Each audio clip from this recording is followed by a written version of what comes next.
तो आपको ये पता होना चाहिए कि रेकरेंस क्या होती है। ये जो रेकरेंस की लास्ट टाइम हमने बात की थी, इसका आपको आइडिया हुआ कि ये रेकरेंस क्या होती है?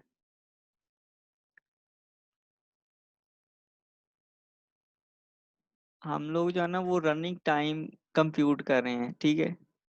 तो हमने ये बात की है कि जितने भी आपके रेकरेंस सॉल्यूशन हैं जिनके अंदर रिकर्सिव कॉल्स होती हैं आपकी, ठीक है, उनका जो रनिंग टाइम है वो डायरेक्टली आप कंप्यूट नहीं कर सकते, ठीक है। आपको जो रनिंग टाइम कंप्यूट होता है वो इन टर्म्स ऑफ, वो रनिंग टाइम खुद को यहाँ पे कॉल कर रहा होता है, ठीक है, वो किसी फैक्टर के साथ।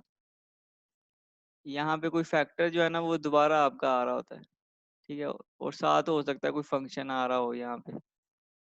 तो अब इसको हमने, इस फैक्टर को, जो खुद जो रिकर्सिव कॉल है आपकी, इसको हमने कन्वर्ट करना है फंक्शंस के अंदर, ठीक है। हमने लीनियर या आपके पास जो भी फंक्शन यहाँ पे बनता है उसके अंदर कन्वर्ट करना है ताकि हम इसका रनिंग टाइम लिख सकें, ठीक है। ये रिकर्सिव कॉल्स को हम इवेल्युएट कर सकेंगे ये कितने टाइम एग्जीक्यूट हो रही है और इसका क्या इफेक्ट आ रहा है, ठीक है। तो इसलिए हम जो रेकरेंस है वो स्टडी कर रहे हैं, ठीक है। ये आपका रेकरेंस रिलेशन है, ठीक है, जो खुद को कॉल कर रहा है। तो जब आप इसको, पर्पस क्या है हमारा कि ये जो रिकर्सिव कॉल्स हैं इसको हमने चेक करना है कि ये कितने टाइम एग्जीक्यूट होंगी, ठीक है, और ये इसका क्या इफेक्ट होगा, इसका रनिंग टाइम क्या हो सकता है, ठीक है। तो इसको हमने रिकर्सिव कॉल्स को जो है ना वो इवेल्युएट करते हुए हमने इसका रनिंग टाइम कंप्यूट कर लेना है, ठीक है। तो उसके लिए फिर हमने ये एक मेथड स्टडी किया था फर्स्ट, जो हमने यहाँ पे सब्स्टिट्यूशन मेथड देखा था। तो ये सब्स्टिट्यूशन मेथड की मैंने एक एग्जांपल जो है ना वो ऐड की हुई है, तो वो आपने देखी है सबने।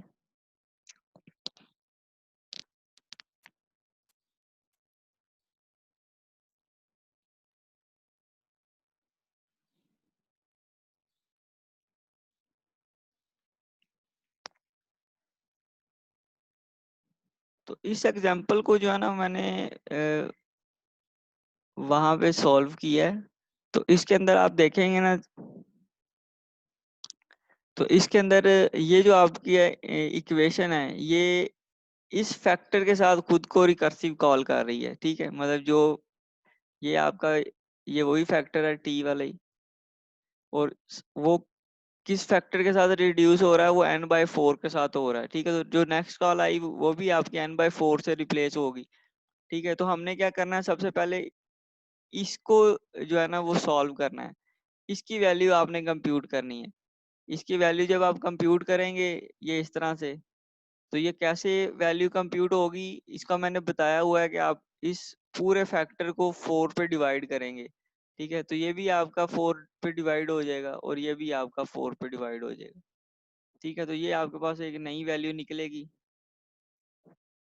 ये वाली, ठीक है। इस वैल्यू को आपने यहाँ पे रिप्लेस कर देना है, ठीक है। तो आपके पास एक और टी ऑफ एन की वैल्यू निकल आएगी, ठीक है। तो आपने क्या करना है, बेसिकली आपने टी ऑफ एन कंप्यूट करना है। अभी आपके पास ये फर्स्ट टी ऑफ एन है, ठीक है। फिर आपने नेक्स्ट टी ऑफ एन कैसे कंप्यूट करना है, n/4 की आप यहाँ पे वैल्यू कंप्यूट की है आपने, ठीक है, और ये वाली सारी वैल्यू आप यहाँ पे रिप्लेस कर देंगे इसके अंदर, ठीक है। यहाँ पे तो आपके पास एक और टी ऑफ एन की वैल्यू आ जाएगी, ठीक है। इसी तरह फिर आप थर्ड टी ऑफ एन की वैल्यू फाइंड करेंगे और इसी तरह से आप इसको ग्रो करके चेक करते रहेंगे। आप 2 to 3 आइट्रेशंस करेंगे, तो वो दो जब आप आइट्रेशंस कर लेंगे तो फिर आपको ये इस तरह का एक सोल्यूशन नजर आएगा, ये वाला।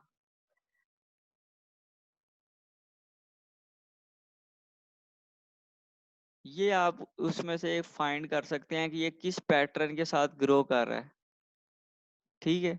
तो ये उसी तरह से वैल्यूज पुट की हैं, तो टी ऑफ एन की वैल्यू हमने यहाँ पे निकाल ली है, इसी तरह यहाँ पे भी टी ऑफ एन की वैल्यू निकाल ली है।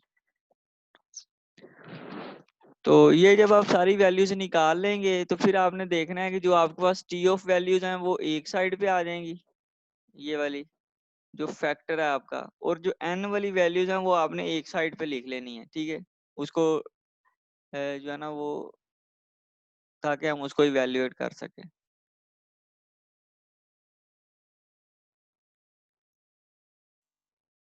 इसके बाद यहाँ पे देखें, ये हमने जो है ना वो फैक्टर बेसिकली निकाल लिया ये वाला। अब ये कैसे निकला, ये मैंने लास्ट वीडियो के अंदर ना डिटेल के अंदर ये बताया हुआ है। ठीक है, ये अगर आपके पास यहाँ पे k की वैल्यू है, तो जो नेक्स्ट वैल्यू आएगी जो फंक्शन की, वो k-1 से आएगी। ठीक है, ये आप प्रीवियस इसमें से जब देखेंगे ना, फिर आपको समझ आएगी ये टी ऑफ एन में।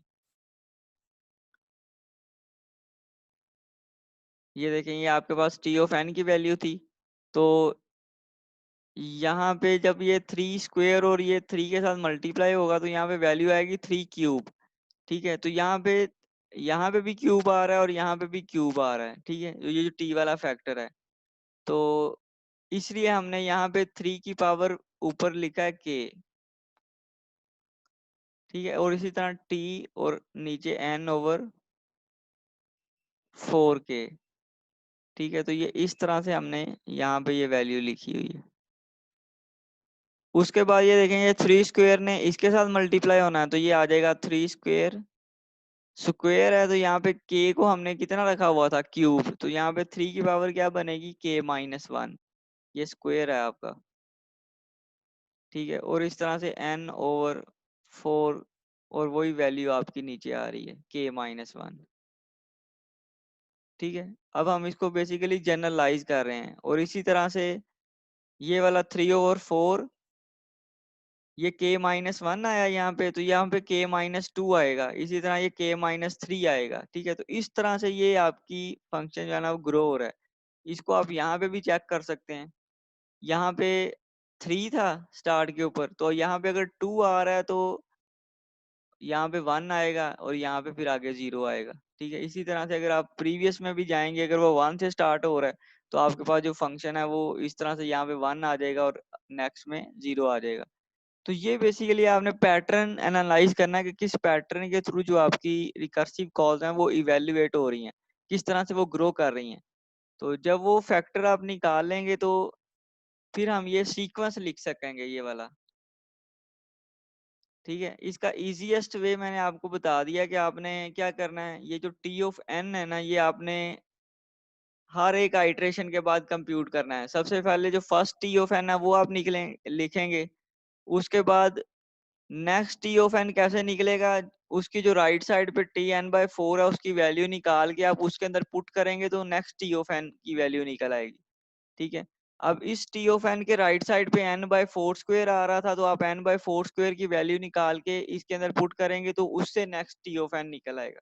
ठीक है, इस तरह से आपने 2-3 आइट्रेशंस परफॉर्म करनी है, तो आपके पास ये वाला सीक्वेंस जो है ना वो जनरेट हो जाएगा, ये वाला। ठीक है, ये सीक्वेंस जनरेट करने का अब इस सीक्वेंस से हमें क्या चीज मिलेगी, इस सीक्वेंस से हमें ये चीज मिलेगी कि ये जो अगर हाइट आपके पास जो है ना वो k है।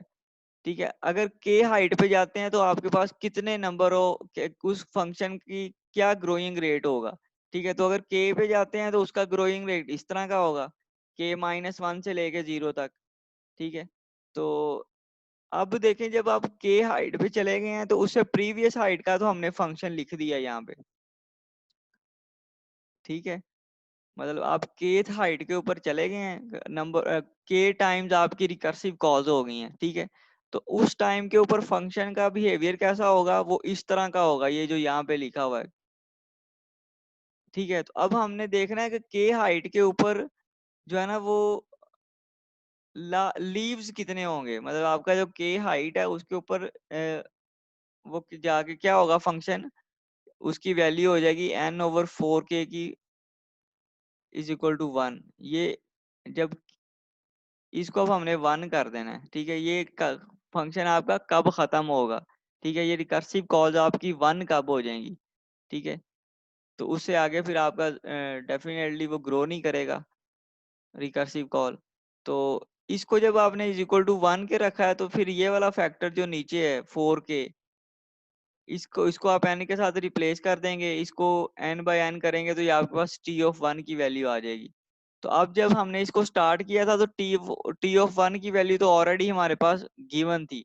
तो वो वैल्यू आप यहाँ पे इसके साथ रिप्लेस कर सकते हैं, ठीक है।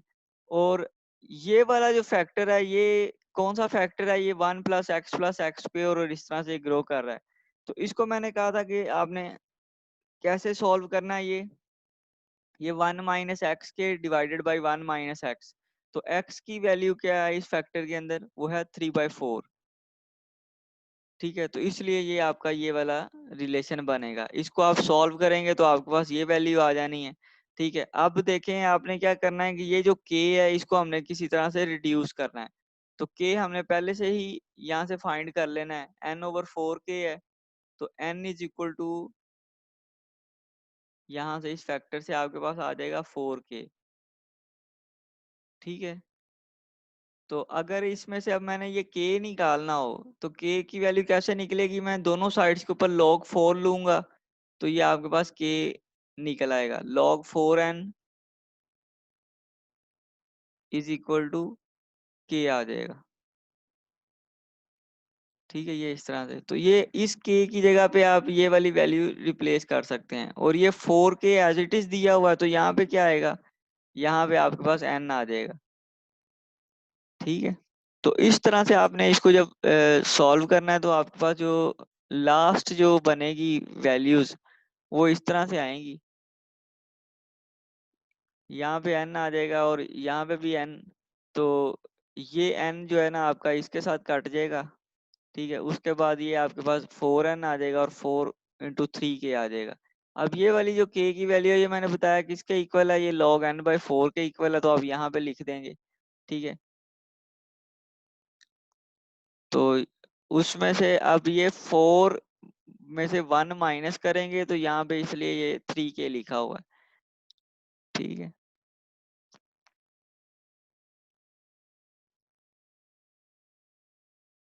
और लास्ट के ऊपर इसी तरह से आपका ये एक सोल्यूशन बन जाएगा, इसमें ये n/4 आ जाएगा यहाँ पे जो लिखा हुआ था हमने, ठीक है।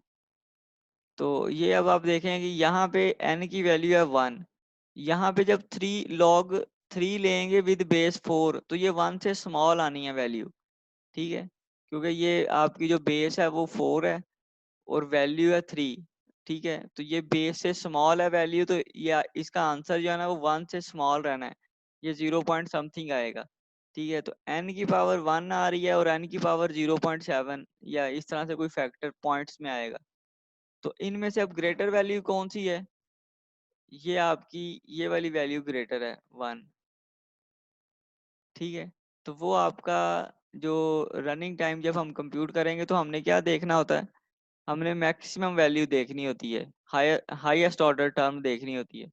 तो वो आपके पास यहाँ पे बन जाएगी n, तो इसलिए यहाँ पे जो आपका रनिंग टाइम आएगा वो θ(n) आएगा।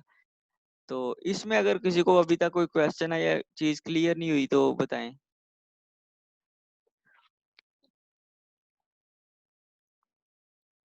इसी तरह ये मैंने एक और एग्जांपल ये वाली भी सॉल्व की हुई है वहां पे, इसको भी आप देख सकते हैं उसमें से।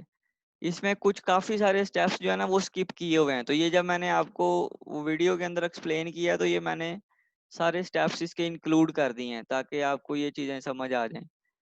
तो मेरा नहीं ख्याल कि अभी आप में से किसी ने वो देखी है वीडियो, क्योंकि उसमें मैंने कुछ क्वेश्चंस पूछे हुए थे, तो अगर आप वो वीडियो देखते तो आप मुझे उन क्वेश्चंस का आंसर करते।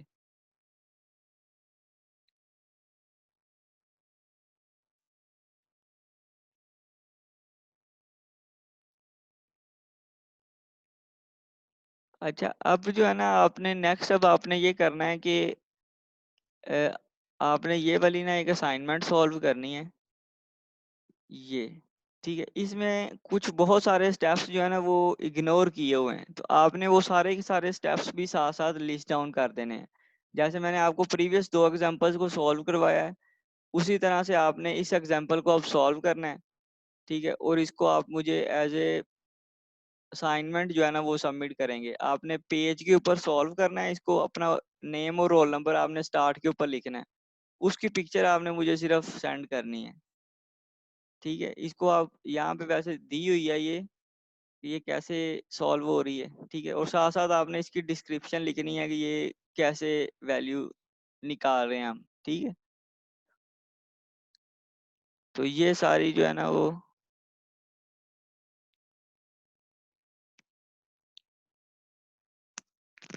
ये एक लिंक मैं आपके साथ शेयर करूंगा। आपने अपनी सारी असाइनमेंट्स जो है ना वो वहीं पे अपलोड करनी होंगी, वहां पे फिर आप साथ साथ जो है ना अपना देख सकते हैं कि आपकी क्या ग्रेड्स लग रहे हैं असाइनमेंट्स के, कैसे इवैल्यूएशन हो रही है।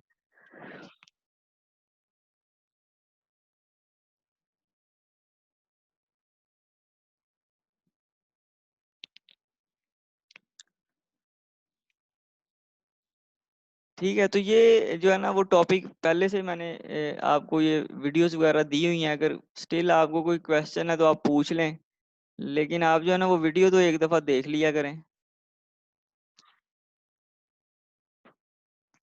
आज जो है ना वो हम रिकरियंट ट्री मेथड और एक और जो इसका थर्ड मेथड है मास्टर थ्योरम, वो हम स्टडी करेंगे। तो इसको भी अब आप ध्यान से देखें, ये उससे डिफरेंट है रिकर्सिव मेथड से। इसका मैं आपको थोड़ा सा आइडिया देता हूँ कि अब इसमें हम करेंगे क्या। इसमें आपने क्या करना है, उसी तरह से आपके पास कोई यहाँ से रिकर्सिव इक्वेशन आएगी। अब हमने ये करना है कि जो आपके पास फंक्शन होगा, सिर्फ रिकर्सिव कॉल्स को नहीं अभी हमने देखना, हमने आप अपने फंक्शन को देखना है। जो आपका फंक्शन होगा वहां से हम स्टार्ट करेंगे। जैसे यहाँ पे आपका फंक्शन है एन स्क्वेयर, ठीक है। उसके बाद आपने देखना है कि जो आपका फंक्शन है वो कितने पार्ट्स में डिवाइड हो रहा है। यहाँ पे ये जो फैक्टर है जो यहाँ पे n था, तो इस n नंबर ऑफ आइटम्स को कितने पार्ट्स में हम डिवाइड कर रहे हैं, यहाँ पे n/4 के अंदर हम डिवाइड कर रहे हैं, ठीक है। तो आपने क्या करना है कि यहाँ पे इस फैक्टर को हमने 4 पे डिवाइड करना है। और 4 पे डिवाइड करने के बाद ये आपका a आएगा। ये मैं ना यहाँ पे इसकी नोटेशन लिख देता हूँ। ये आपके पास a है, ये जो डिवाइड होगा इसको हम कहेंगे b, ठीक है। और ये जो आपका थीटा ऑफ एन स्केयर है, इसको हम कहेंगे ये आपका फंक्शन है, इसको एफ ऑफ एन कह देंगे, ठीक है। अब मैं आपको दिखाता हूँ कि ये ग्रो कैसे करेगा।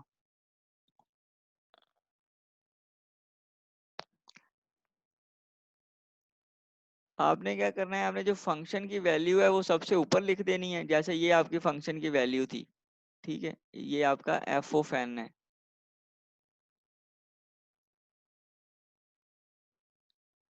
ठीक है। ये जो वैल्यू आएगी टी के साथ, जो भी वैल्यू लिखी होगी वो आपकी होगी ए, ठीक है। और एन जिस नंबर जो नंबर है जो जिस फैक्टर के साथ वो डिवाइड हो रहा होगा, वो फैक्टर यहाँ पे आएगा बी। मतलब ये आपके पास इस टाइम हम इसको कह सकते हैं ये एन ओवर बी है, ठीक है। ये जनरलाइज्ड इक्वेशन की मैं बात कर रहा हूँ, ठीक है। इसको देखते हुए फिर आप आगे सॉल्व करेंगे। अब आपने क्या करना, फंक्शन आपने स्टार्ट पे लिख लेना है एफ ऑफ एन। वो आपका क्या आएगा यहाँ पे, एफ ऑफ एन वो आपका आ जाएगा एन स्क्वेयर, क्योंकि ये आपकी स्टार्ट नोड है, ठीक है। उसके बाद आपने देखना है कि यहाँ पे ए की कितनी वैल्यूज हैं, ठीक है। अगर ए की वैल्यू 2 होती तो आपने यहाँ पे 2 ब्रांचेज इसकी बना देनी है, इस फंक्शन की। यहाँ से ऐसे ये 2 ब्रांचेज के अंदर स्प्लिट होगा। अभी ए की वैल्यू है 3, तो यहाँ पे 3 ब्रांचेज आएंगी। यहाँ पे आप देख सकते हैं 1 2 एंड 3, ठीक है। तो जो भी वैल्यू होगी यहाँ पे ए की, उतनी आपने नंबर ऑफ ब्रांचेस बना देनी है, ठीक है। उसके बाद आपने देखना है कि ये हर ब्रांच कितने पार्ट्स में डिवाइड हो रही है। ये बी के साथ डिवाइड हो रही है, ठीक है। तो यहाँ पे जब आप लिखेंगे टी, नेक्स्ट जो लिखेंगे वहां पे आपने क्या लिखना है, एन बाय बी लिखना है। तो बी की वैल्यू 4 है, तो यहाँ पे आ जाएगा n/4। और इसी तरह यहाँ पे भी आ जाएगा T n/4। और इसी तरह से T n/4। डेसिमल वैल्यू कभी भी नहीं आएगी। ये जो आपके पास नंबर है ये इंटीजर है ना, n जो है ये भी इंटीजर होगा, और ये भी आपका हमेशा यही वैल्यू आएगी। यहाँ पे कभी भी डेसिमल वैल्यू नहीं आएगी।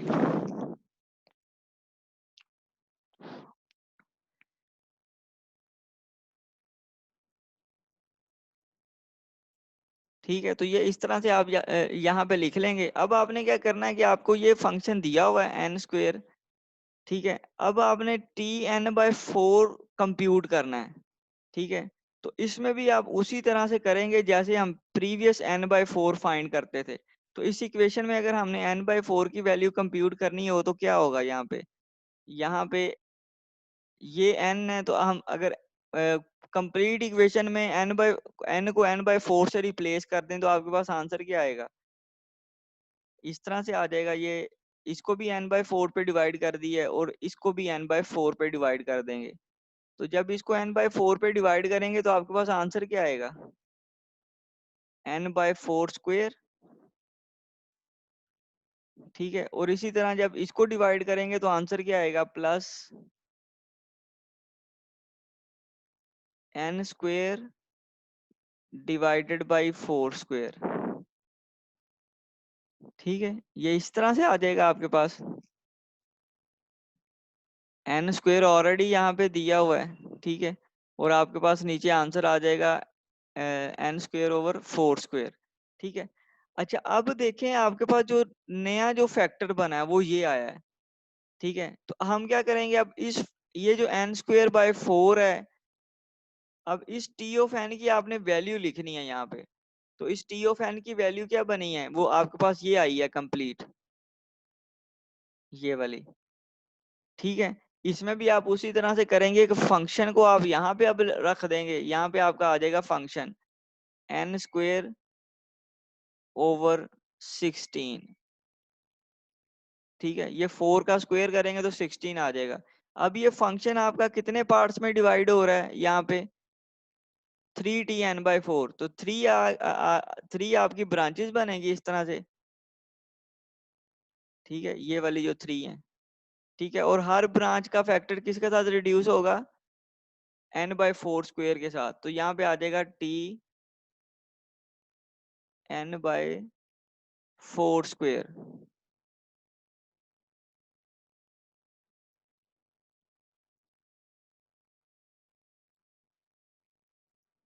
तो यहाँ पे भी आपके पास आ जाएगा t n/4 स्क्वायर।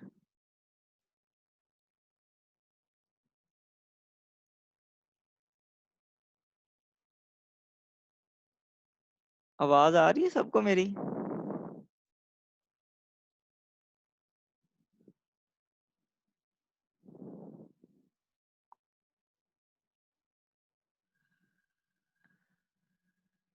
ठीक है, तो अब देखिए हम करना ये चाह रहे हैं कि अब हम इस ट्री, ये जो आपका फंक्शन है ना, इसको रिकर्सिव कॉल है, तो एक ट्री की माने जो है ना ये ग्रो करेगा।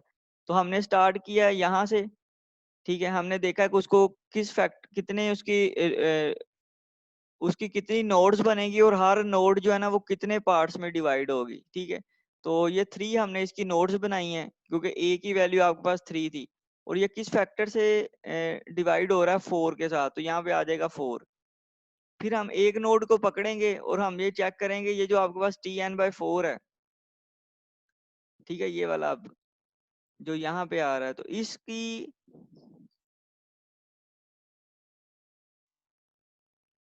यहाँ पे जो n/4 आ रहा है, अब आपने क्या करना है कि ये इस n/4 की वैल्यू हमने यहाँ से कंप्यूट की है इस तरह से इक्वेशन से। और आप देखेंगे अब इसमें फंक्शन की वैल्यू क्या आई है, यहाँ पे एफ ऑफ एन की वो आ गई है एन स्क्वेयर बाय 16। तो यहाँ पे इसको हम रिप्लेस कर देंगे n/16 के साथ। ये जो टी ऑफ एन की वैल्यू है ये इसके साथ रिप्लेस हो जाएगी एन स्क्वेयर बाय 16 के साथ। तो अब यहाँ पे ये फंक्शन किस तरह से ग्रो करेगा, ये वाला, उसकी वैल्यू आपको यहाँ से मिल जाएगी। अब यहाँ पे आ रहा है 3t n/4 स्क्वेयर। तो इसी तरह से इसकी 3 नोड्स बनेगी और n को आपने किस पे डिवाइड कर देना है, यहाँ पे n/4 स्क्वेयर के साथ। तो यहाँ पे tn/4 स्क्वेयर आ जाएगा, यहाँ भी tn/4 स्क्वेयर आ जाएगा और इसी तरह से tn/4 स्क्वेयर आ जाएगा, ठीक है। तो ये सारी नोड्स इस तरह से ग्रो करेंगी, सेम आप यहाँ पे लिख देंगे, ठीक है, इस तरह से। तो ये आप यहाँ पे देखें इस स्लाइड के अंदर, अब आपको ये चीज क्लियर हो जाएगी। ये स्टार्ट किया हमने, ठीक है। उसके बाद जब हमने इसको रिप्लेस किया cn स्क्वेयर के साथ, ठीक है, यहाँ पे, और देन फिर हमने क्या किया, उसको दोबारा से जब एक्सपेंड किया तो यहाँ पे n/16 आ गया। ठीक है, इसी तरह n/16, n/16 और यहाँ पे n/16। अब इसको मजीद ऐसे ग्रो करेंगे। ठीक है, तो ये आपका इस तरह से ये ट्री ग्रो होता रहेगा। ये इस तरह से, ये इस डायग्राम में देखें, ये यहाँ से हमने स्टार्ट किया है, ये आगे दोबारा इस तरह से 3 पार्ट्स में डिवाइड हो गया है। ठीक है, और ये इस तरह से आगे मजीद डिवाइड हो गया है। तो रिकर्सिव कॉल्स हैं, तो ये रिकर्सिव कॉल्स आपकी चलती रहेंगी। अब ये वैल्यू आपकी एंड कब होगी? ठीक है, ये वैल्यू अब कब ये जो आपका फैक्टर है ये वाला, ठीक है, जो इस तरह से रिड्यूस हो रहा है n/4 में, फिर n/4 में, फिर n/4, फिर n/4, तो ये कब आपके पास ये वाला जो फैक्टर है ये 1 कब होगा? रिकर्सिव कॉल आपकी खत्म कब होगी? लास्ट रिकर्सिव कॉल कब आएगी?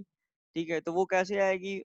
वो उसी तरह से आएगी कि आपने n/4 के, इसको आपने रख देना 1 के इक्वल। ठीक है, तो ये 1 क्यों रखा है? ये हम ये कह रहे हैं कि ये फैक्टर कब तक जो है ना वो रिड्यूस होते होते 1 के इक्वल कब आ जाएगा, क्योंकि ये 3 पार्ट्स में डिवाइड हो रहा है ना फंक्शन आपका।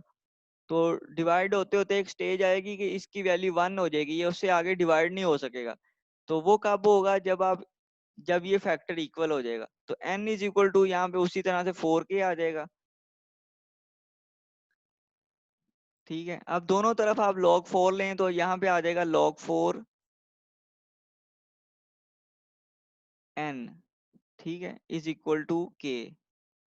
अब ये कैसे आया ये आप बताएंगे, क्योंकि ये मैंने 2-3 वीडियोस के अंदर इसको कंटिन्यूअसली एक्सप्लेन किया है। तो इसमें अब जो है ना आप में से कोई स्टूडेंट बताएगा ये फैक्टर कैसे आया है। n is equal to 4k था, तो हम k की वैल्यू log 4 n कैसे लिख सकते हैं ये?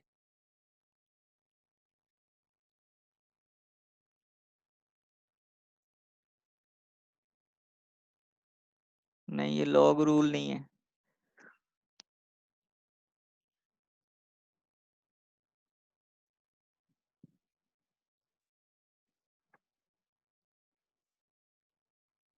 ये वैल्यू कैसे आई है ये?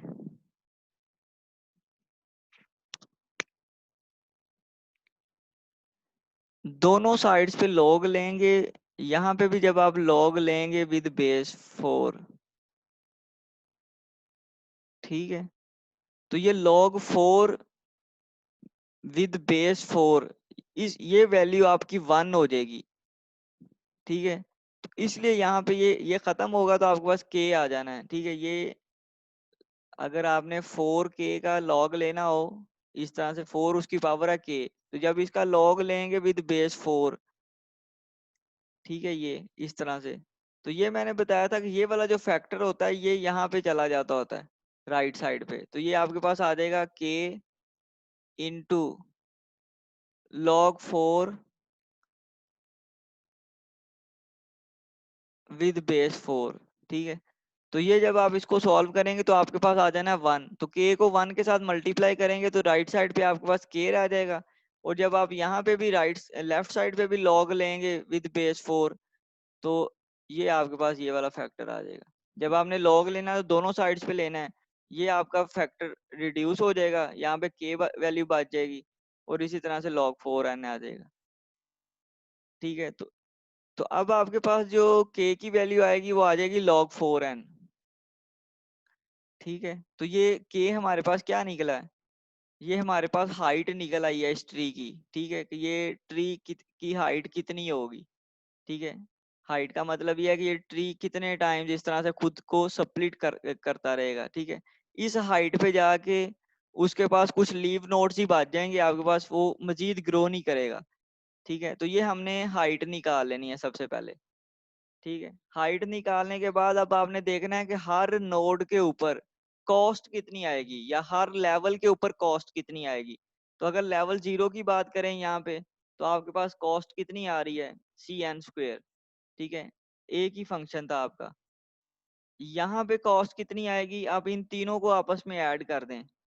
ठीक है, जब इनको तीनों को ऐड करेंगे तो यहाँ पे आएगा 3c n स्क्वेयर ओवर 16, ठीक है। ये n/4 है ना, तो इसका स्क्वायर लेंगे तो 16 हो जाएगा, ठीक है। तो 1 2 3 तीनों को ऐड किया तो 3 आ जाएगा। अब यहाँ पे जब जाएंगे तो यहाँ पे फिर क्या वैल्यू आएगी?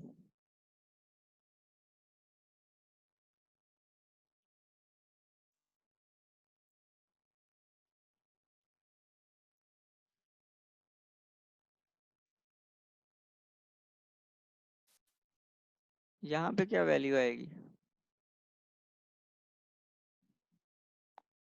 कौन बताएगा आप में से?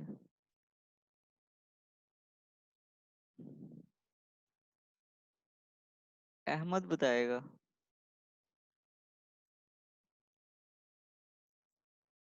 अब इस नोड के ऊपर क्या वैल्यू आएगी? यहाँ पे इसकी कॉस्ट क्या आएगी?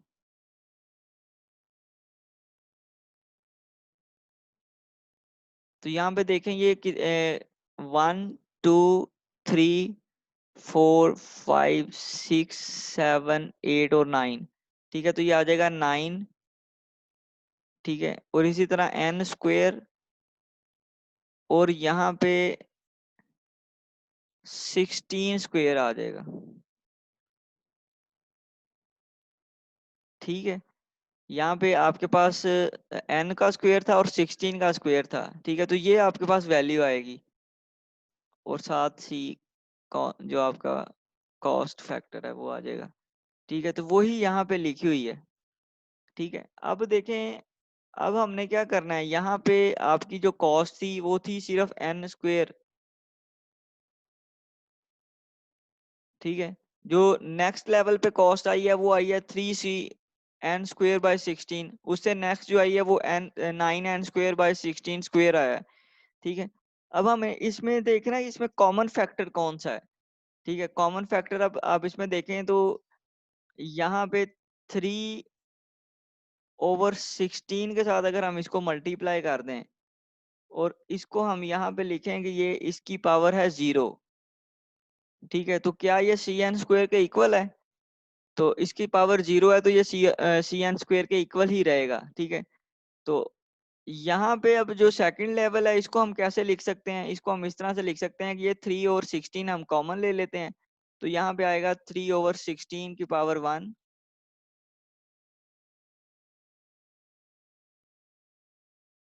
ठीक है। और आ जाएगा साथ cn स्क्वेयर, ठीक है। ये वाला जो फैक्टर है ये अब क्या बनेगा? यहाँ पे ये देखें, ये 3 का स्क्वायर है 9, ठीक है। तो हम इसको 3 स्क्वायर लिख सकते हैं, तो यहाँ पे आ जाएगा 3/16 इसका होल स्क्वायर, ठीक है। और साथ आ जाएगा cn स्क्वायर,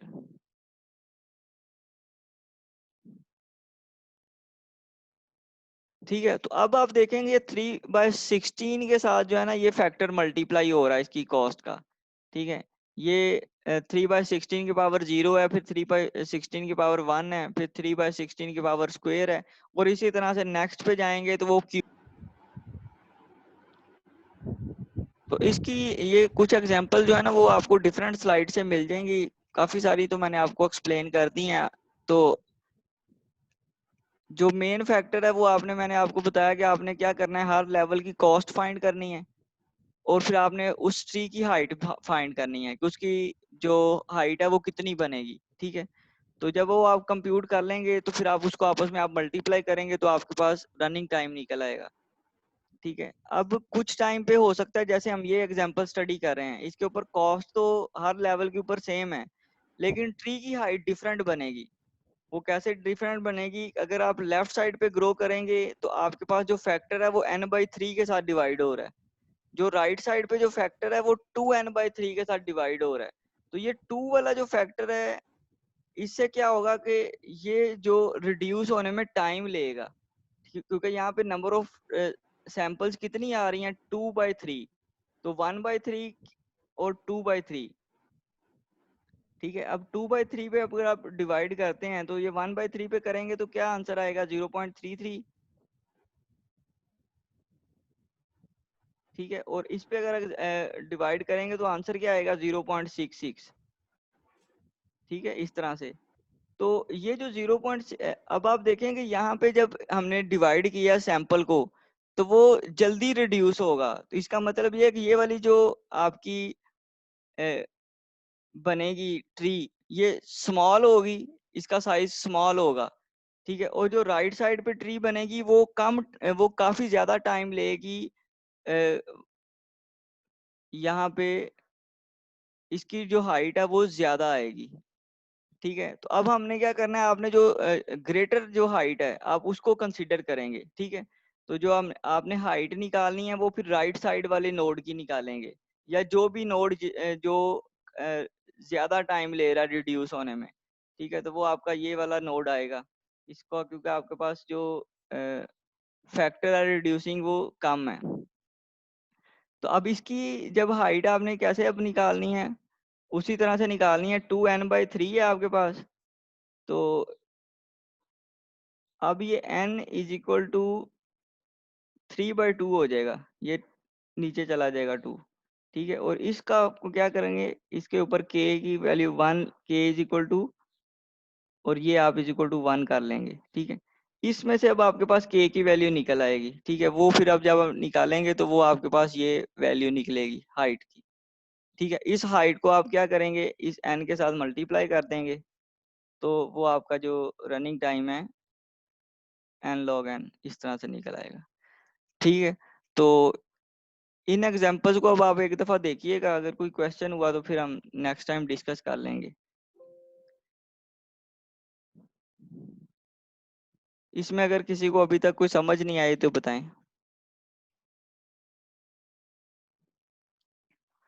अच्छा, अब लास्ट टॉपिक एक छोटा सा है हमारा, वो हम जल्दी से देखते हैं, फिर नेक्स्ट टाइम आपका एक क्विज भी करेंगे क्लास में।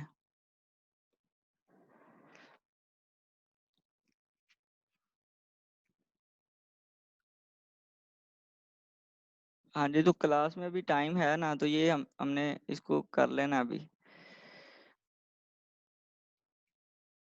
अच्छा, ये मास्टर थ्योरम जो है ना, ये भी हमने स्टडी किया हुआ है। बाकी दो मेथड्स हमने नहीं स्टडी किए थे, वो मैंने आपको एक्सप्लेन कर दिए डिटेल के अंदर। ये जो मास्टर थ्योरम है ये हमने क्लास के अंदर पहले स्टडी किया हुआ है, ठीक है। तो इसको जस्ट जल्दी से रिवाइज करेंगे।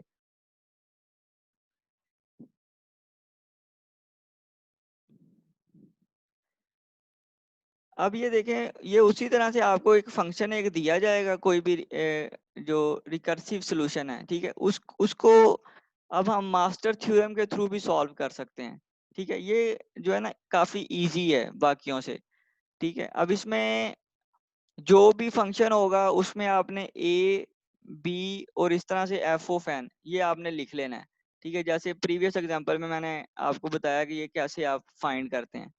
ये करने के बाद आपने एक फैक्टर कंप्यूट करना है एन लॉग बी बाई ए, ये वाला, ठीक है। कोई भी इक्वेशन आएगी आपने उसको इस तरह से सबसे पहले लिखना है, एन लॉग बी, और यहाँ पे आएगा इसकी ए, ठीक है। ये फैक्टर आप कंप्यूट करेंगे। अब बी कहाँ से आएगा, बी आपका जो भी एन एन के जो नीचे जो एन जिस पे डिवाइड हो रहा होगा वो आपका बी आ जाएगा यहाँ पर, और ये ए वाला फैक्टर आपका यहाँ से आ जाएगा, ठीक है। तो ए आप यहाँ पे लिखेंगे। जब आप इसको सॉल्व करेंगे तो आपके पास कोई वैल्यू आएगी, जैसे एन स्क्वेयर आ जाएगा, एन क्यूब आ जाएगा, एन वन आ जाएगा, या कोई भी वैल्यू आ जाएगी, ठीक है। फिर आपने चेक करना है क्या ये वाली वैल्यू आपकी एफ ऑफ एन के इक्वल है, ये वाला। यहाँ पे जो वैल्यू राइट साइड पे दी होगी एफ ऑफ एन की, वो आपने यहाँ पे चेक करनी है, एफ ऑफ एन, ठीक है। क्या ये वैल्यू इक्वल है, अगर तो ये वैल्यू इक्वल है तो आपने इसका रनिंग टाइम क्या लिखना है, एन लॉग बी बाई ए, जो यहाँ से जो वैल्यू निकलेगी वो लिख देंगे, और साथ आप लॉग के साथ मल्टीप्लाई कर देंगे, लॉग एन के साथ, ठीक है।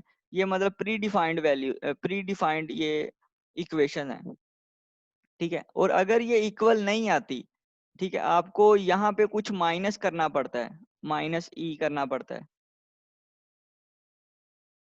ठीक है। मतलब ये जो फैक्टर था एफ ऑफ एन, और ये जो आपने नया फैक्टर कंप्यूट किया है एन लॉग बी बाई ए, अगर ये इक्वल नहीं थे आपको यहाँ पे कोई वैल्यू माइनस करनी पड़ती है इसको इक्वल करने के लिए, तो फिर उसका रनिंग टाइम क्या लिखेंगे, फिर उसका रनिंग टाइम सिर्फ ये लिख देंगे O of n log b by a। तो यहाँ से आप निकालेंगे वो एज इट इज आ जाएगा यहाँ पर, ठीक है।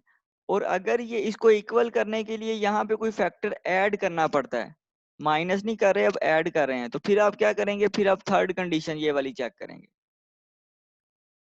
ये वाली, ठीक है। इस केस में फिर आपने एक और कंडीशन चेक करनी है, ये वाली a of n over b less than equal to c f of n। अब ये f ऑफ n क्या है आपके पास, ये यही f ऑफ n है, ठीक है। तो जब इस इक्वेशन को सॉल्व करेंगे for some constant c less than 1, ठीक है, अगर तो c की वैल्यू लेस देन 1 आती है इसको सॉल्व करने से, ठीक है, तो फिर आपका क्या होगा, t ऑफ n की वैल्यू क्या हो जाएगी, theta f of n,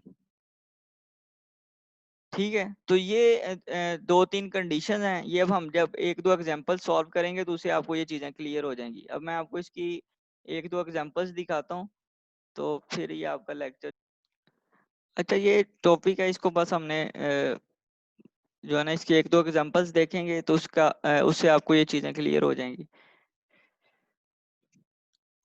master theorem की हम बात कर रहे थे। मास्टर थ्योरम में जो है ना वो थ्री कंडीशंस मैंने आपको बता दी हैं। आपने एक फैक्टर कंप्यूट करना है जिसको हम कह रहे हैं कि n log b by a, ठीक है, ये वाला। इसको कंप्यूट करने के बाद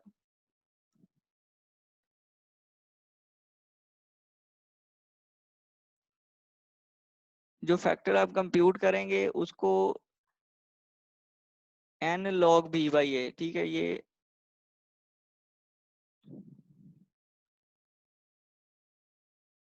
ये फैक्टर आपने कंप्यूट करना है, इसको आपने f ऑफ n के इक्वल चेक करना है, ठीक है। अगर तो वैल्यू डायरेक्टली इक्वल आ जाती है, ठीक है, तो फिर आप उसको क्या लिखेंगे, उसको आपने लिख देना है n log b by a log n, ठीक है।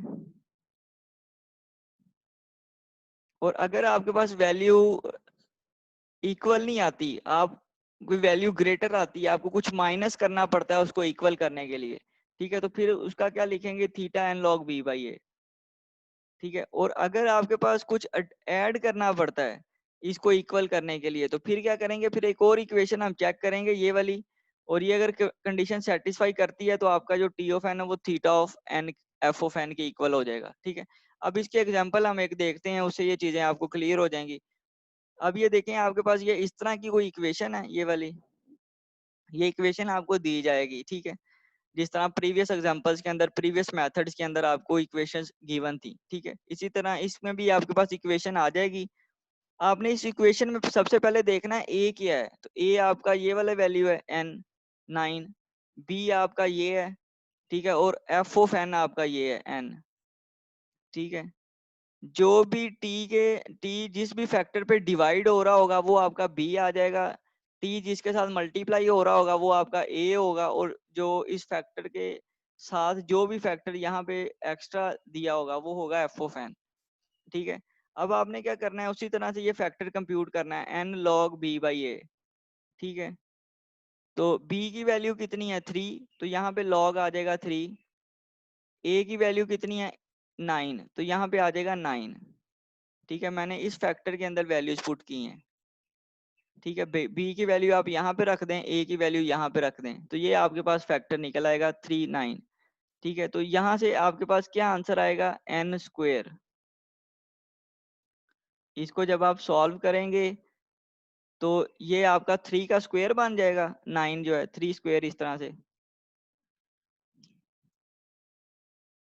और यहाँ पे जब log 3 लेंगे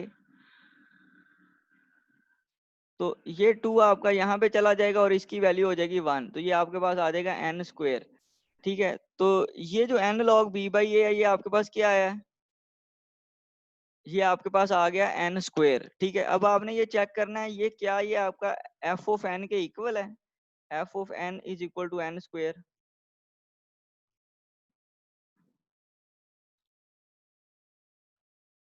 तो f ऑफ n की क्या वैल्यू थी आपके पास यहाँ पे, ये इसकी वैल्यू थी n, तो n is equal to n square. ये कंडीशन ट्रू नहीं है, ठीक है, तो जो सेकंड वाली कंडीशन थी वो आपकी ट्रू नहीं है, ठीक है। तो फिर हम इसको चेक करेंगे, अगर इसमें से हम कुछ माइनस करते हैं जैसे -1 करते हैं तो फिर ये क्या होगा, ये टर्म आपकी इक्वल हो जाएगी, ठीक है। तो इसमें अब कौन सा रूल लगेगा, ये जो फर्स्ट रूल है वो लगेगा, ये वाला, ठीक है। देखें हमारे पास जो एफ ऑफ एन था वो डायरेक्टली इक्वल नहीं आया, अगर डायरेक्टली इक्वल आ जाता, ये वाली कंडीशन सेटिस्फाई होती, तो फिर हमने ये वाला रूल लगाना था, ये वाला, ठीक है। अब हमारा जो है वो इक्वल नहीं आया, इसके हमें कोई वैल्यू उसमें से माइनस करनी पड़ रही है, यहाँ पे -e कर रहे हैं, तो फिर अब हमारा रनिंग टाइम क्या आएगा, theta n log b by a, ठीक है। तो यहाँ पे जब हम रनिंग टाइम लिखेंगे तो क्या आएगा, यहाँ से इसकी जो वैल्यू है उसके साथ थीटा आ जाएगा, ऐसे। तो n log b by a की वैल्यू कितनी आई थी हमारे पास, एन स्क्वेयर आई थी, तो यहाँ पे आपके पास क्या आएगा, एन स्क्वेयर। तो यही आपका रनिंग टाइम इस तरह से निकल आएगा, ठीक है। इसकी अब आप मल्टीपल एग्जांपल्स और भी देख सकते हैं, जैसे ये एक एग्जांपल दी हुई है, इसमें भी आप देखेंगे तो ये एक इक्वेशन दी हुई थी, आपने उसी तरह से फैक्टर निकालना है एन लॉग बी बाई ए, उसकी वैल्यू जो भी आएगी 1, ठीक है। अब ये देखें, ये वाला 1 और ये एफ ऑफ एन, ये दोनों इक्वल आ गए हैं, तो अब इस केस में कंडीशन आपकी सेकंड वाली ट्रू हो गई है, तो यहाँ पे आंसर क्या आएगा, log n into n log b by a. तो n log b by a की वैल्यू 1 थी, तो इसको मल्टीप्लाई करेंगे तो ये आपके पास log n आंसर आएगा इसका, ठीक है। तो इस तरह से आपने इस मेथड को सॉल्व करना है, इसको अब आप कुछ इसके एग्जांपल सॉल्व करके आइएगा नेक्स्ट टाइम। तो ये काफी सारी एग्जांपल स्लाइड्स के अंदर ऑलरेडी ऐड की हुई हैं, ठीक है। इसको आपने उसी मेथड के थ्रू सॉल्व करना है, अगर कोई क्वेश्चन आएगा तो वो फिर आप नेक्स्ट टाइम मुझसे पूछ सकते हैं।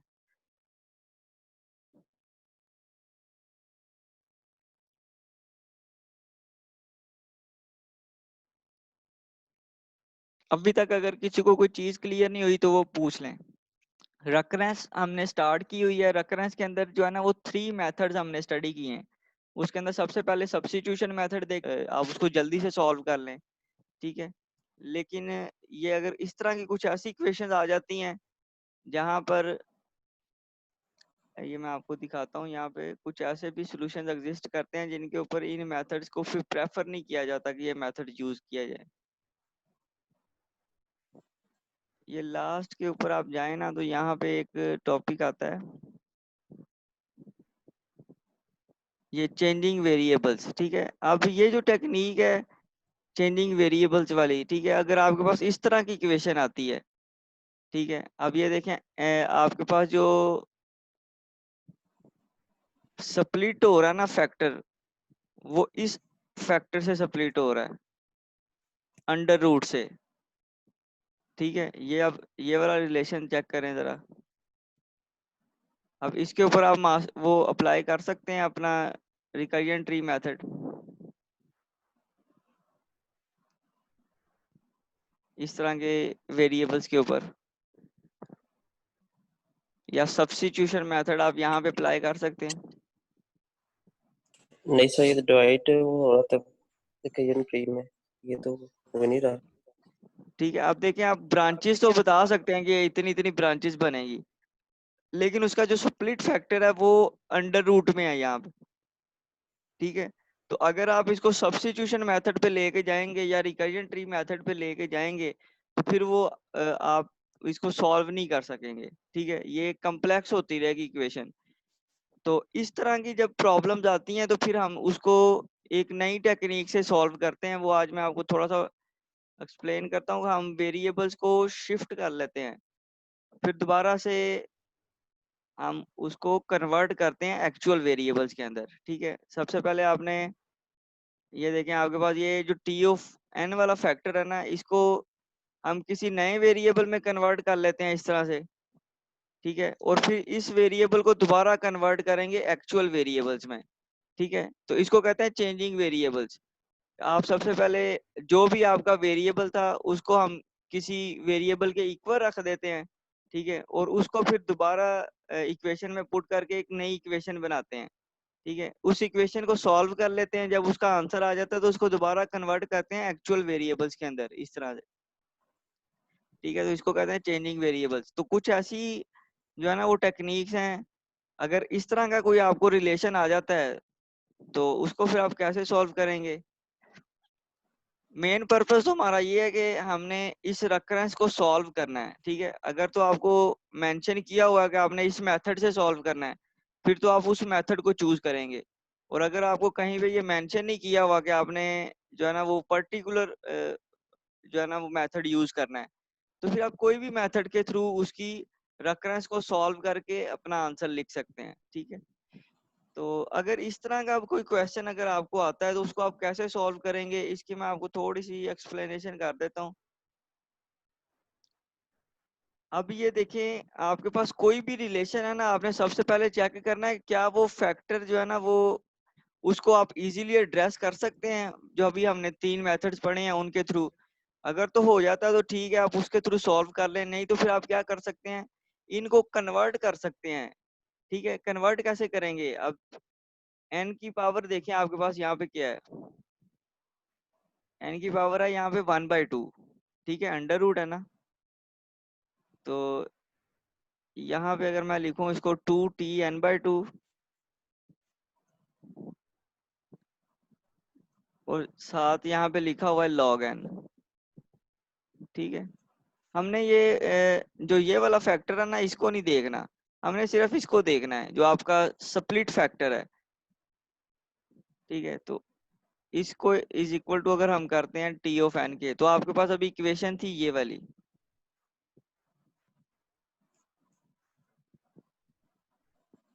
ठीक है। अब देखें ये जो फैक्टर है n1/2, ठीक है, हमने इसको रिड्यूस करना है, ठीक है। रिड्यूस इस तरह से करना है कि ये जो इसका अंडर रूट है ना वो खत्म हो जाए किसी तरह से, ठीक है। तो हम क्या करेंगे, हमने ये सपोज की है एक value n is equal to 2m, ठीक है। ये जो इसकी डिवाइड हो रहा है ना यहाँ पे 2 से, तो हम वो 2 यहाँ पे ले लेंगे और साथ हम इसके ले लेंगे 2 की पावर m, ठीक है। ये m एक नया वेरिएबल हमने लिया कि अभी हम सपोज कर रहे हैं कि n को हम इसके इक्वल कर देते हैं, ठीक है। अगर ये यहाँ पे अंडर रूट की जगह पे 1/3 होता तो हम यहाँ पे 3 ले लेते, ठीक है। अच्छा, ये लेने के बाद ना अब आप देखें कि हमने दोनों साइड्स पे log लेना है ताकि ये 2 खत्म हो जाए। तो यहाँ पे आएगा log n और यहाँ पे आ जाएगा आपके पास m, ठीक है। तो ये एक नया वेरिएबल हमारे पास निकल आएगा।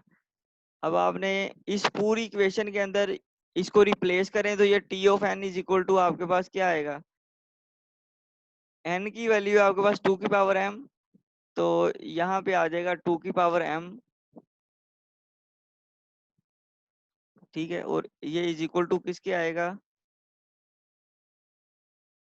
2t।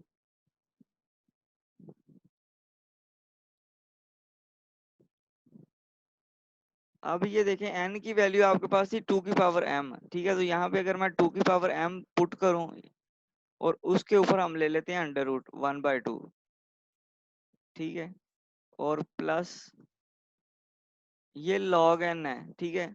तो log n भी हमने देखा किसके इक्वल है, यहाँ पे m के इक्वल है, तो यहाँ पे आप m पुट कर सकते हैं, ठीक है। तो अब आपके पास जो नई इक्वेशन बनेगी वो ये बनेगी। अब इसमें से हमने n को रिप्लेस कर दिया किसी और फैक्टर के साथ, ठीक है। जब आप इसको सॉल्व करेंगे तो इसको हम इस तरह से सॉल्व करेंगे कि ये आपके पास अब जो नई इक्वेशन आएगी ना वो t 2 की पावर m, चलें इधर ही लिख लेते हैं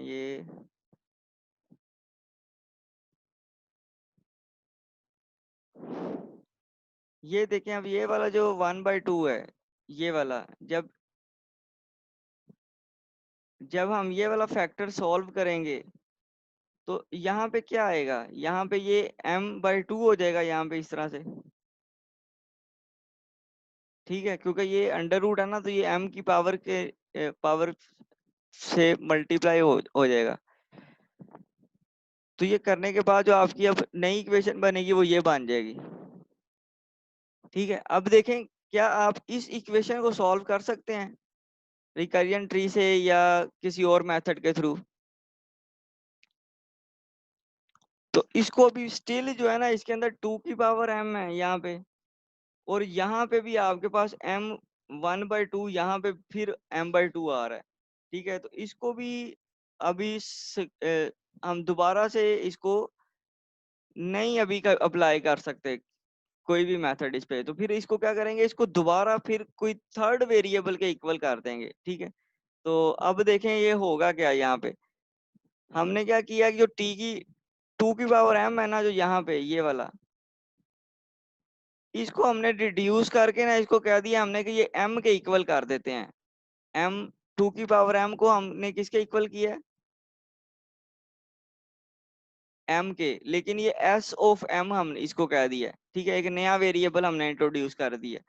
तो इससे क्या होगा, इससे ये देखें, इससे आपकी जो इक्वेशन है ना वो सॉल्व हो जाएगी, रिड्यूस हो जाएगी। अभी हम यहाँ पे देखते हैं m/2 इस तरह से। तो ये यहाँ पे जब 2 की पावर 2m, जब इसको हमने रिड्यूस किया तो इसको हमने क्या लिखा है, s की पावर m इस तरह से। इसको इज इक्वल टू कर दिया है 2,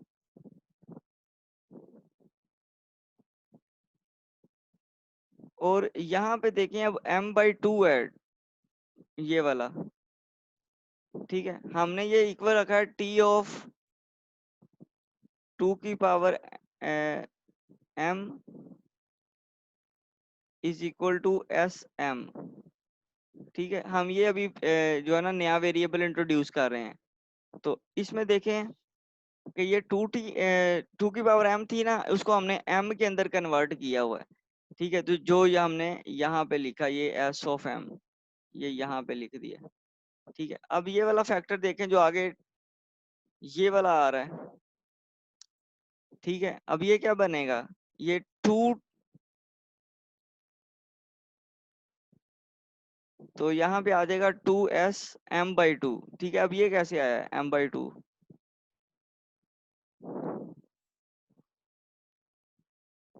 ये ऐसे आया कि यहाँ पे 2 की पावर थी m/2।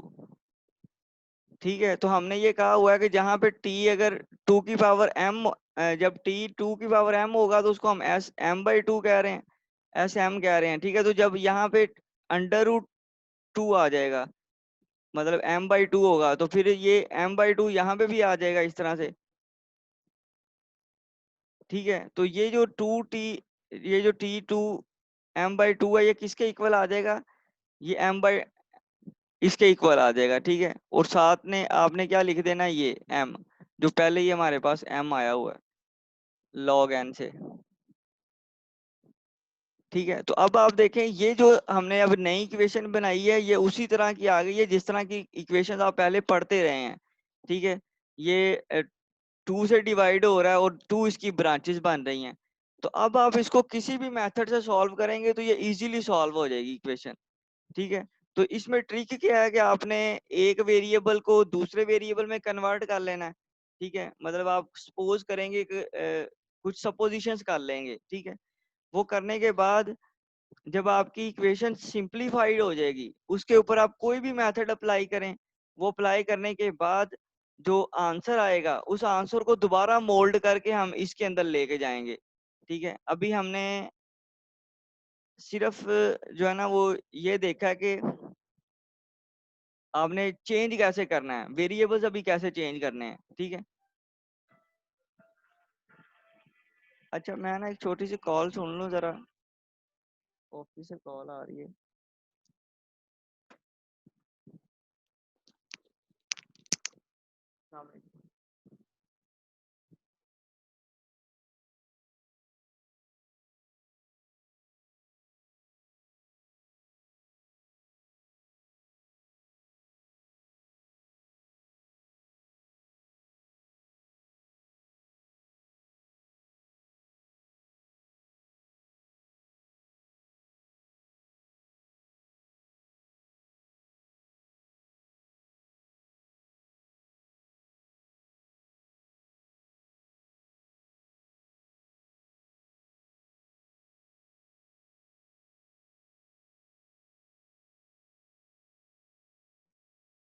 हाँ जी, तो ये समझ आई है आपको ये क्या कर रहे हैं हम यहाँ पे,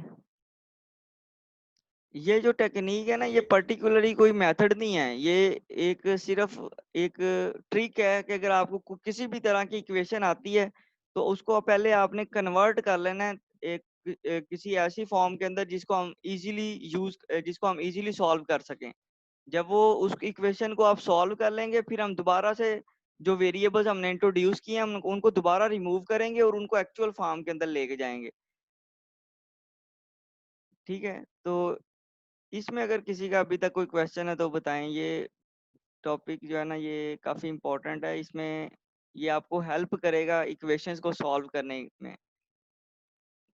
किसी भी तरह की अगर आपके पास इक्वेशन आ जाती है तो उसको आप अब ये देखें, अगर आप इसको सॉल्व करेंगे तो डेफिनेटली मेरा नहीं ख्याल कि आप में से कोई भी स्टूडेंट इसको इजीली सॉल्व कर सकेगा। ठीक है, इसको सॉल्व करते वक्त आप कहीं ना कहीं जो है ना स्टक हो जाएंगे।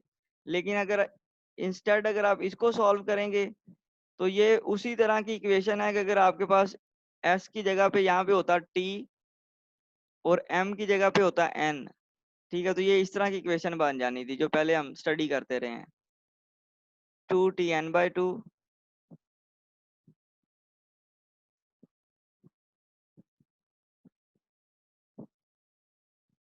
ठीक है, और यहाँ पे आपके पास आ जाना था एन।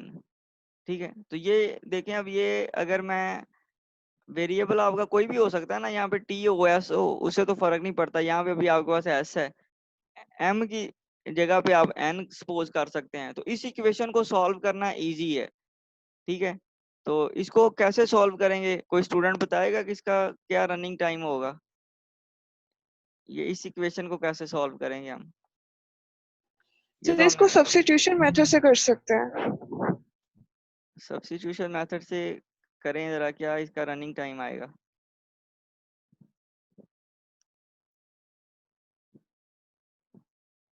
हम इसको जो है ना वो मास्टर थ्योरम से करते हैं, उससे थोड़ा सा जो है ना वो इजीली आपके पास आंसर निकल आता। तो यहाँ पे आपके पास आ जाएगा log 2 और यहाँ पे भी 2 आ जाएगा। ठीक है, तो ये आपके पास आएगा n।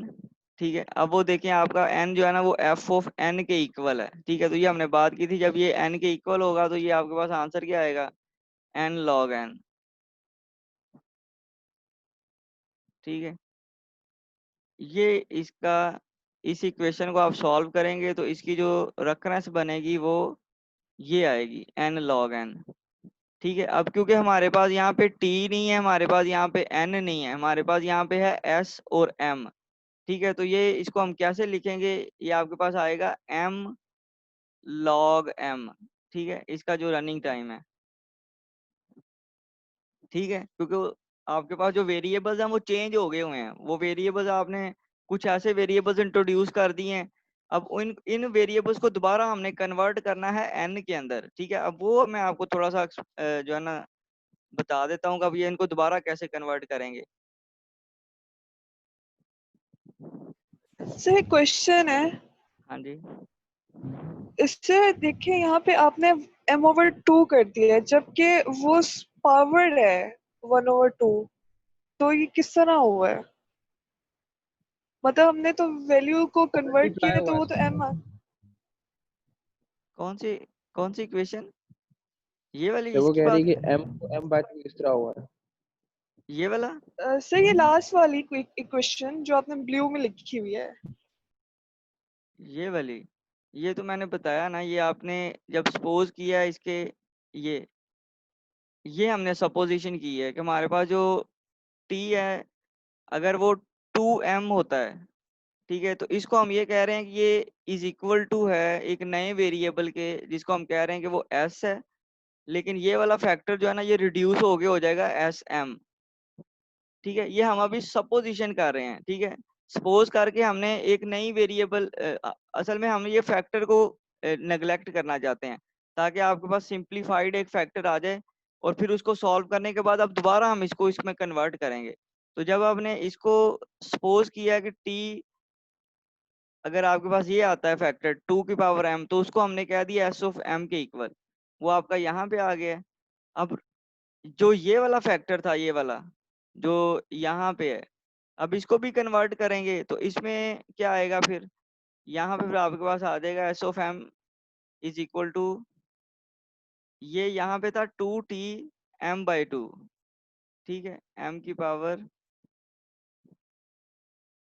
2 था यहाँ पे, ठीक है, ये फैक्टर था आपके पास, और राइट साइड पे था m, ठीक है, तो ये m तो एज इट इज आ जाएगा। ये जो आपके पास फैक्टर आएगा ये वाला, अब वो हमने निकालना है कि ये कैसे आएगा, ठीक है, तो यहाँ पे हम ये कह रहे हैं कि 2 की पावर जब m होगा तो वो इस m के इक्वल आएगा, ठीक है, तो अगर आपके पास 2 की पावर m/2 आता है, यहाँ पे m की पावर 2 हो जाती है, ठीक है, तो फिर डेफिनेटली यहाँ पे भी m/2 करना पड़ेगा, ठीक है, तो वो आपका जो m/2 है वो यहाँ पे हमने लिखा है इस इक्वेशन के अंदर, ठीक है, और ये वाला जो साथ जो 2 है वो यहाँ से आ जाएगा, ये 2, ठीक है, और m जो है वो ये एज इट इज आ जाएगा यहाँ पे, ठीक है, तो ये आपके पास इस तरह से नई इक्वेशन बन जाएगी ये वाली, ठीक है। अब इस इक्वेशन को आप किसी भी मेथड से सॉल्व कर लें, ठीक है, उसमें आप कोई भी मेथड लगाएं तो इसके ऊपर आप इजीली लगा सकते हैं, इसके ऊपर आप मास्टर थ्योरम लगाएं, इसके ऊपर आप सब्स्टिट्यूशन मेथड लगा लें या रिकरेंट ट्री मेथड लगा लें, तीनों से ये इक्वेशन सॉल्व हो जाती है, ठीक है। जब आप इसको सॉल्व करेंगे तो आपके पास रनिंग टाइम जो है ना वो ये आएगा, ठीक है, लेकिन अब इसमें थोड़ा सा ये देखें कि अब हम क्या इस इक्वेशन का रनिंग टाइम हम ये लिख सकते हैं, ये जो आपको इक्वेशन गिवन थी ये वाली, अगर ये इक्वेशन आपको दी जाए तो इसका रनिंग टाइम आप ये लिख सकते हैं ये वाला, इसका आंसर यस है या नो है, कौन बताएगा आप मुझे, क्या ख्याल यस है, सर। क्यों, कैसे लिख सकते हैं हम, देखें ये इक्वेशन है, इसके अंदर कहीं पे भी आपको एम या एस नहीं नजर आ रहा, ठीक है, इसके अंदर तो इसके अपने वेरिएबल हैं टी और एन, ठीक है,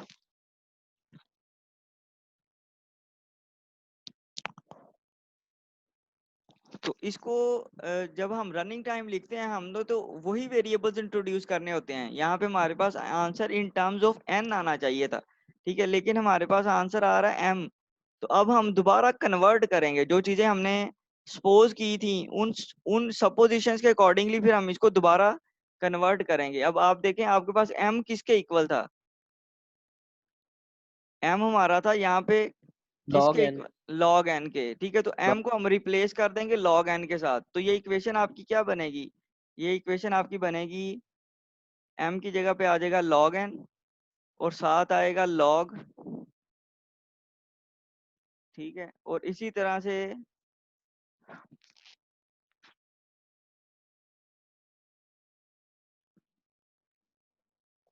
ये जो साथ log के साथ जो m आ रहा है इसको भी हम क्या लिखेंगे, ये दोबारा log n आएगा इस तरह से LGN,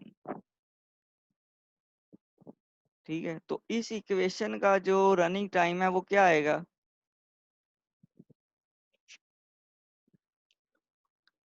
ये आएगा, ठीक है। अब ये रनिंग टाइम आप देखें अगर आप डायरेक्टली निकालेंगे तो कोई भी मेथड आपको ये इस तरह से रनिंग टाइम नहीं निकाल के देगा, ठीक है, ये तो ये इस तरह से भी आप इक्वेशन को सॉल्व कर सकते हैं, अगर आपके पास वेरिएबल्स आपको लगता है कि वो कुछ डिफिकल्ट हैं या कुछ डिफरेंट हैं तो उनको आप कन्वर्ट कर सकते हैं, उसके बाद दोबारा आप उसको रीशेप करेंगे तो ये आपके पास इस तरह से आंसर जो है ना वो जनरेट हो जाएंगे। तो इसके अंदर अगर किसी का कोई क्वेश्चन है तो पूछ लें, ये अगर कोई चीज आपको क्लियर नहीं हुई, हमने स्टार्ट में सबसे पहले हमने ये किया कि जो भी आपके वेरिएबल से यहाँ पे जो स्प्लिट फैक्टर था उसको देखते हुए हमने एक नया वेरिएबल इंट्रोड्यूस कर दिया यहाँ पे, ठीक है, जब इसको इंट्रोड्यूस किया है तो फिर हम क्या करेंगे इस इक्वेशन को इसके अकॉर्डिंगली चेंज कर देंगे, ठीक है, जब इस इक्वेशन को चेंज किया तो नई इक्वेशन आपके पास ये वाली बनी है, ठीक है। अब ये जो 2 की पावर m थी यहाँ पे इसको दोबारा हमने एक थर्ड वेरिएबल में कन्वर्ट कर दिया, हमने इसको m में रिड्यूस कर दिया, ठीक है, तो उससे जो आपकी नई इक्वेशन बनी वो एक सिंप्लीफाइड इक्वेशन आ गई है यहाँ पे, अब इस इक्वेशन को आप किसी भी मेथड से सॉल्व कर लें, जब आप किसी मेथड से सॉल्व कर लेंगे तो आपके पास जो आंसर आएगा वो ये आएगा, जो इसका रनिंग टाइम निकलेगा।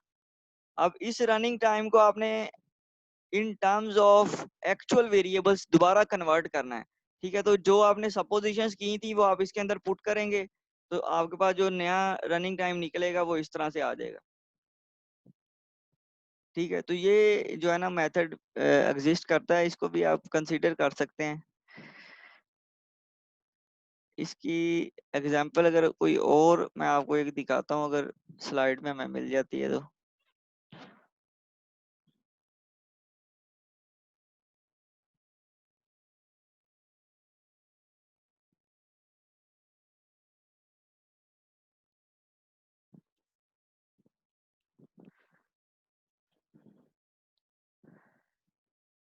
ये देखें, ये एक और एग्जांपल जो है ना यहाँ पे बताई हुई है। इसमें भी उसी तरह से आपके पास यहाँ पे 1/2 था, तो इसको भी उसी तरह सपोज कर लिया यहाँ पे 2m के, ठीक है। जब ये 2m के सपोज करेंगे तो आपके पास m किसके इक्वल आ जाएगा, m आ जाएगा log n के इक्वल, ठीक है। तो यहाँ से अब आपका जो फैक्टर बनेगा वो 2 की पावर m आ जाएगी, और ये इसी तरह से m/2 आ जाएगा, और ये साथ 2 आ जाएगा, ठीक है। और +1 आपका एज इट इज आ जाएगा, ठीक है। ये प्रीवियस मेरा ख्याल मिलती जुलती है। उसके बाद दोबारा उसको एस ऑफ एम के इक्वल कर दिया, ये आपका फैक्टर आ रहा था 2 की पावर m, ठीक है। इसको रिड्यूस करके m के इक्वल कर दिया है, तो जो नई इक्वेशन बनेगी वो आपकी इस तरह से आ जाएगी, ठीक है। अब इस इक्वेशन को आप किसी भी मेथड से सॉल्व कर सकते हैं, ठीक है। तो उसको जब आप सॉल्व करेंगे तो आपका जो रनिंग टाइम है वो ये निकलेगा। ये ओ ऑफ एम कैसे आया है, कोई एक्सप्लेन करेगा यहाँ पे, इसको कैसे सॉल्व करेंगे ये इक्वेशन को। प्रीवियस हमने जब स्टडी किया तो उसमें हमारे पास m log m आ रहा था, यहाँ पे हमारे पास m आया है, इसकी क्या वजह है।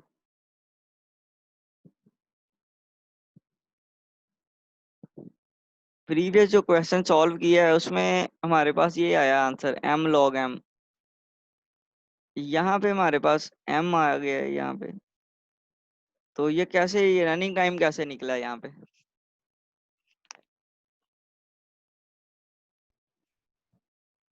जो उसको फिर कन्वर्ट करना है पिछले अपने ओरिजिनल वेरिएबल में। नहीं नहीं, वो तो अभी कन्वर्ट किया ही नहीं है, वो तो अभी इस इक्वेशन का लिख रहे हैं रनिंग टाइम, ये वाली इक्वेशन का। मैं ये पूछ रहा हूँ इस इक्वेशन का रनिंग टाइम आप कैसे निकाल सकते हैं। वो कोई भी मेथड आप अप्लाई करें, इसको किसी भी मेथड से जब आप सॉल्व करेंगे तो आपके पास n log b a का फैक्टर हम कंसीडर करते थे ना, तो यहाँ पे आप ये वैल्यूज पुट करें तो यहाँ पे आपके पास 1 आ जाएगा, ठीक है। और ये f ऑफ n किसके इक्वल है आपके पास, ये n ऑफ 0 के इक्वल है, ठीक है। तो इसमें आपको कुछ माइनस करना पड़ेगा, माइनस एप्सिलॉन जो हम स्टडी कर रहे थे, ठीक है। तो जब माइनस वाला फैक्टर आता है तो आपका जो मास्टर थ्योरम का जो फर्स्ट रूल था वो जो है ना वो फर्स्ट वाली कंडीशन जो है ना वो ट्रू हो जाती है, ठीक है। तो फर्स्ट कंडीशन जब ट्रू होगी तो आपने आपका जो रनिंग टाइम बनेगा वो डायरेक्ट ये आएगा n log b by a, ठीक है। तो इसको जब आप सॉल्व करेंगे तो यहाँ पे सिर्फ आपके पास m आना है, ठीक है। तो इसलिए इसके साथ log नहीं आ रहा। अब दोबारा जब इसको वेरिएबल्स को कन्वर्ट करेंगे m की वैल्यू